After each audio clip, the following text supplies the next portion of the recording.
How does this look to you? You like this?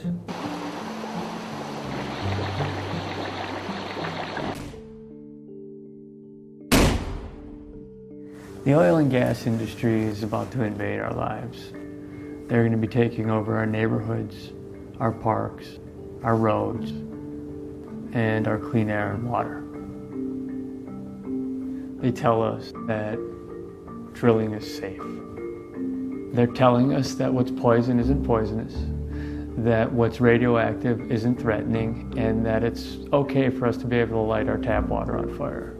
Drilling for natural gas in the Delaware River Basin will mean threatening the water supply of 15.6 million people. It means industrializing millions of acres of precious, fertile farmland. This river is the largest unfiltered water source in the world, and it's your tap water. We are the change that we are waiting for.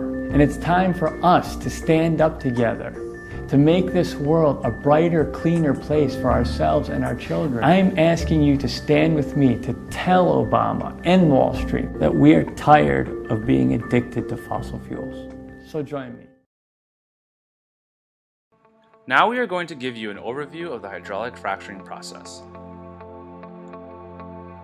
So what the frack is fracking? Hydraulic fracturing is the process of drilling special horizontal wellbores to extract natural gas from shale rock.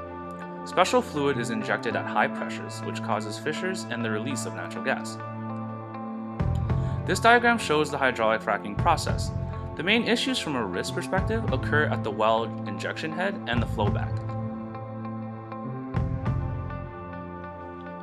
So is it safe? Well, the short answer is no. Large quantities of chemicals are used, however, with proper safeguards, the risk can be minimized.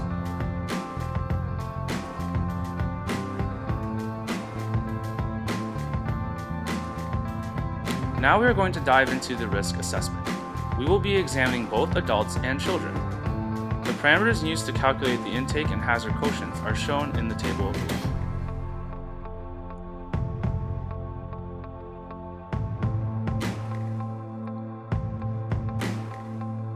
One of the risk scenarios involved a spill of fracking fluid from a wellbore, which then resulted in the contamination of several drinking water wells.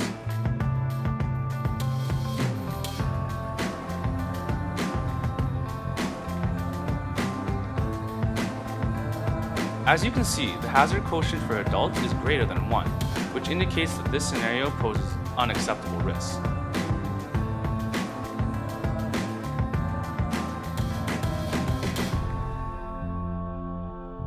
So how do we minimize this risk? We can reduce the number of trips the water trucks make. We can utilize better pumps to ensure no emissions occur during the pumping process. And we can ensure that the wellbore is properly sealed and free of cracks and leaks.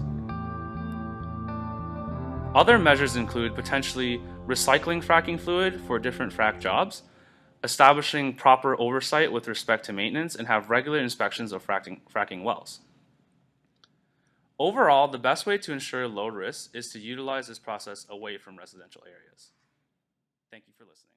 Speaking of fracking and dirty fuel, ExxonMobil's own CEO has now joined a lawsuit to stop construction of a water tower that's to be used for fracking near his home.